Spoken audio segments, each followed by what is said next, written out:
Hi, I'm Debbie Harbeck, and I'm a certified life coach working with women in midlife and through the menopause transition.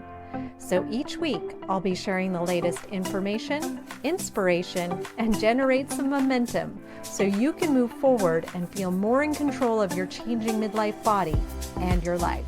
Let's go. Hi, and welcome to the podcast today. Today, I have a controversial topic for you. It's weight loss. Weight loss has become a very controversial topic.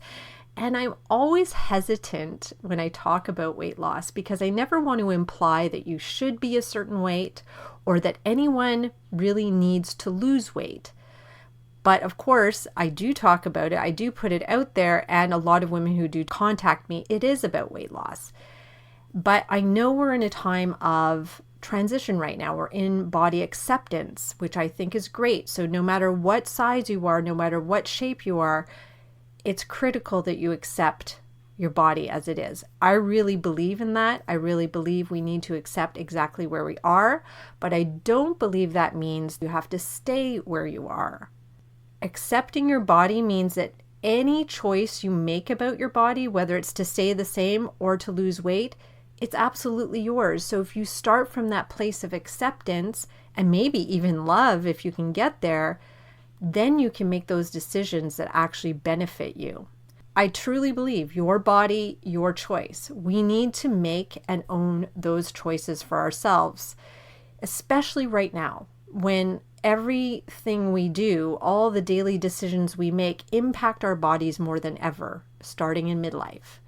So either way you choose to go, I hope you stay tuned to this episode because I think it's applicable to all of us, whether we decide to lose weight or stay the same. Because in this episode, I want to be sharing facts so you can make more informed choices about whether or not or how to lose weight and what you can expect from your body at this time of your life. And one big fact that I think we need to face in midlife is that your body shape will likely change. And maybe it's already changed. Not directly because of what you're doing or not doing, but mostly because your hormones are changing. Because estrogen and progesterone are declining and diminishing, the shape of your body will change. And the reason for that is that where you store fat changes with the decline of these hormones. So you'll start to notice that any fat you do gain will likely be stored around the middle of your body and much less around the hips, the butt, and the thighs where it probably did before. So you're going to start looking more apple and less pear in fruit terms. So in addition to fat storage, you'll also unfortunately be losing muscle mass at this time and bone mass at a much faster rate than maybe you were before if you weren't doing any exercise or doing anything about it. So I want to mention that this is actually considered normal at this time of your life. It's normal to gain weight around the middle. It's normal to lose lean muscle mass and to lose bone mass. But normal doesn't mean there's nothing to be done. Normal just means that that's what's been observed for the average female going through the menopause transition. So you can do something about this. Because what we also know right now is that no matter what your age or stage of life, you can build muscle and you can build bone and you can lose fat. So you can change your body shape if you choose to,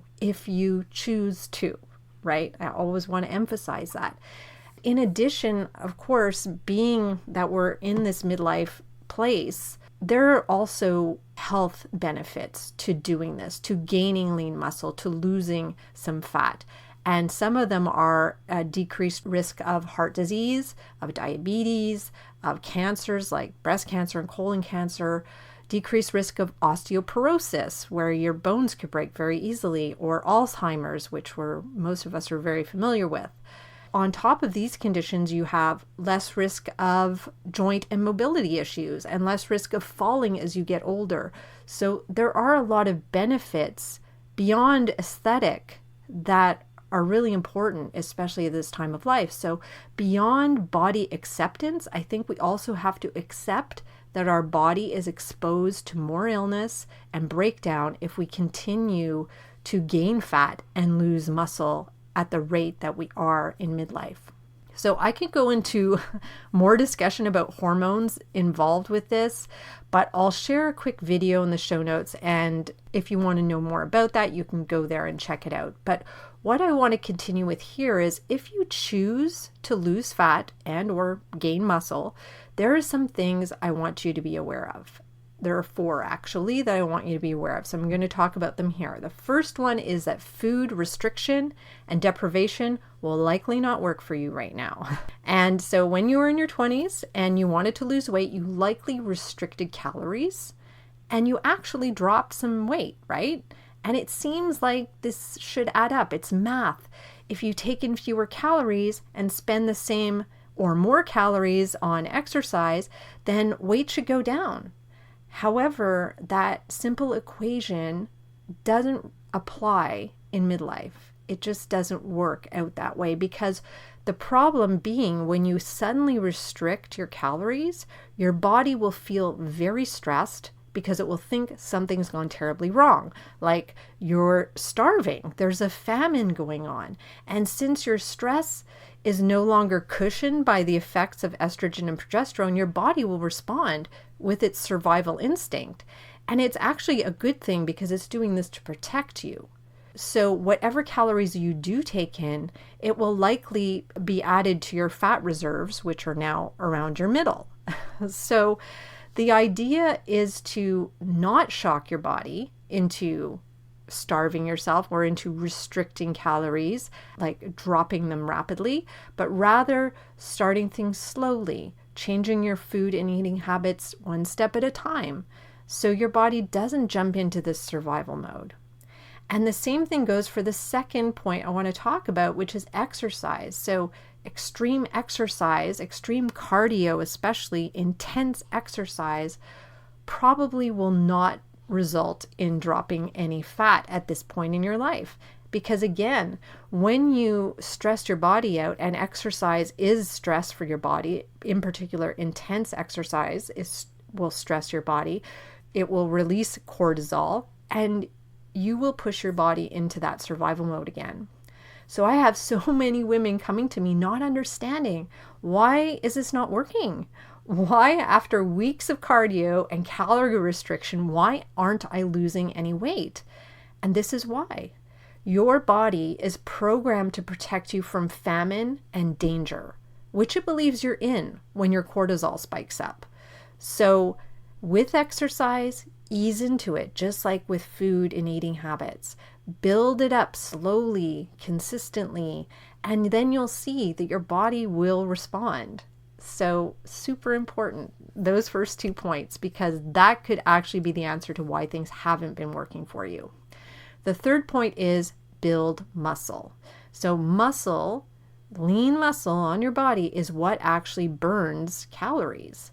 When your muscle mass decreases in midlife, your metabolism decreases, which means you don't burn as many calories.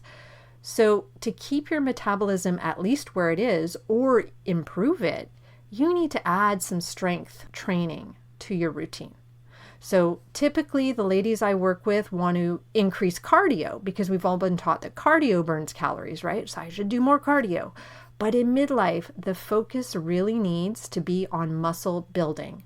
Not only will it help with managing your weight, but it will also increase your bone density, making them stronger, less likely to break, and it will help you move easier with less pain, more balance, more agility. So I think strength training really needs to be our go-to in midlife in terms of exercise.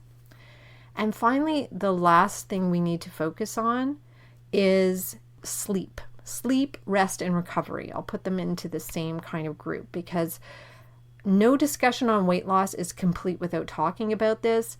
We need to think that more than what we do, we believe that it's all about what we do, but it's not. It's during sleep and rest when your body actually builds the muscle you worked on, including your heart muscle. So you need to sleep and rest to allow your body to do that. That's when your body finally gets a break from doing all the stuff and it actually gets down to the job of building muscle, repairing cells, maintaining the cells of your body. All of that happens when you sleep. So if you could imagine all this work being done while you slept, maybe we'd take it more seriously, right? I think we have to do, and that just is in parallel with our lives these days. It's all about the doing. But if we could actually stop and allow our bodies to do their jobs, we could actually build the muscle we need to build, and we could actually have healthier cells in our body. So aim to get at least 7 hours a night when it comes to sleep, which means creating a routine that supports a more solid sleep. And again, that's something I'm going to talk about in another episode, is sleep. So I hope that what I've shared today will help you move forward. I hope that you get to decide on the body shape you want without any shame. Whether you want to lose weight, whether you decide to stay the same, there should be no shame in that. You should make an informed choice for your body. As poet William Henley said, I love this quote, "You are the master of your fate, the captain of your soul." So decide on what you want without checking in with what anyone else says or thinks. Take the facts, because all that matters is what you think. Follow your own guidance. And if you need help, you always know where to find me. I am here to guide you either way you want to go. I just want you to feel good in your own body. So with that, I want to thank you for listening to this episode today. I am so grateful that you chose to join me. And if you enjoyed this episode, please go on to Apple or Spotify or whatever platform you're using to listen and rate this episode. I really appreciate this. This is so amazing. And I'll be back next week with a fresh new episode. So keep moving forward, and bye for now. Thanks for listening to this episode of the Midlife Momentum Podcast. If you want to learn more about working with me, come visit me at debbieharbeckcoaching.com. That's Debbie, I-E, Harbeck with a C, coaching.com. See you next week.